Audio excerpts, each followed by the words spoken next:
Varahi silks వారి grand festive celebrations పొందండి 10,000 రూపాయలు ఆపై కొనుగోలుపై బంగారు నాణెం ఉచితంగా. 400కు పైగా చిత్రాలలో నటించి 5 దశాబ్దాల సుదీర్ఘ అనుభవం ఉన్న మోహన్ లాల్ ఇప్పటికీ అదే ఉత్సాహంతో అదే వేగంతో సంవత్సరానికి 3-4 సినిమాలు చేస్తూనే ఉన్నారు. అభిమానులు లాలేటన్ అని ప్రేమగా పిలుచుకునే ఈ లెజెండరీ యాక్టర్ తెలుగు వాళ్ళకు పరిచయమే. జనతా గ్యారేజ్, మనమంతా, కన్నప్ప లాంటి స్ట్రైట్ మూవీస్ ద్వారా అప్పుడప్పుడు మనల్ని పలకరిస్తూనే ఉంటారు. ఆయన కొత్త పాన్ ఇండియా మూవీ వృషభ థియేటర్స్లో అడుగుపెట్టింది. గీతా ఆర్ట్స్ డిస్ట్రిబ్యూషన్ ద్వారా ఏపీ, తెలంగాణలలో విడుదల చేశారు. మరి మోహన్ లాల్ అంతటి పెద్ద నటుడి కొత్త రిలీజ్ అంటే ఎంతో కొంత అంచనాలు అయితే ఉంటాయిగా. కానీ వృషభ ప్రేక్షకుల్ని దారుణంగా నిరాశపరుస్తుంది. ముందు కథ మీద ఒక లుక్ వేద్దాం.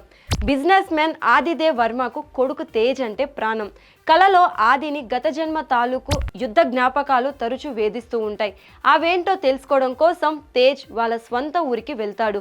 అతనికి అదే అనుభవం అవుతుంది.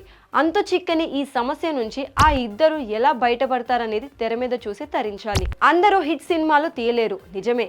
కానీ కనీసం ఒక ఎఫెక్ట్స్ పెట్టి ఏదో నిజాయితీగా ట్రై చేసాం అనిపించేలా చేసే దర్శకులు ఫ్లాప్తో సంబంధం లేకుండా గౌరవం దక్కుతుంది.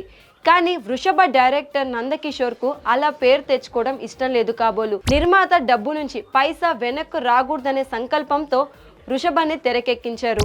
ఏ సీన్ ప్రాపర్గా ఉండదు. హఠాత్తుగా ముగిసిపోయే సన్నివేశాలు, ఎక్కడి నుంచో వచ్చారో అర్థం చేసుకునే లోపు మాయమైపోయే క్యారెక్టర్స్లు, సాహసానికి పరీక్ష పెట్టేందుకు తీసిన ఎపిసోడ్లు పోటీ పడి మరీ విసిగిస్తాయి. ఇంట్రో దగ్గర నుంచి పేషెన్స్ టెస్ట్ మొదలవుతుంది. మోహన్ లాల్ని రాజుగా పరిచయం చేశాక ఉన్నట్టుండి వర్తమానంకి వచ్చేస్తుంది. కొడుకు ఎంట్రీ భారీగా బిల్డప్ ఇచ్చిన దర్శకుడు హీరోయిన్తో లవ్ ట్రాక్ని 50 ఏళ్ల వెనక్కి వెళ్ళి రాసుకోవడం చిరాకు పుట్టిస్తోంది.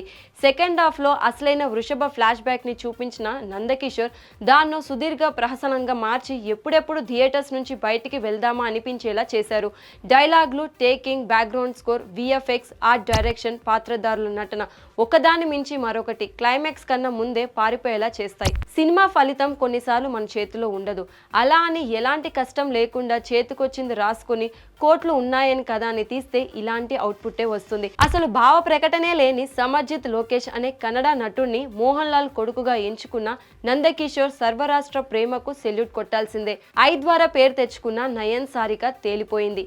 తెలుగు నటులు అజయ్, ఆలీ, కిషోర్ ఎవరికి కనీస ప్రాధాన్యం దక్కలేదు.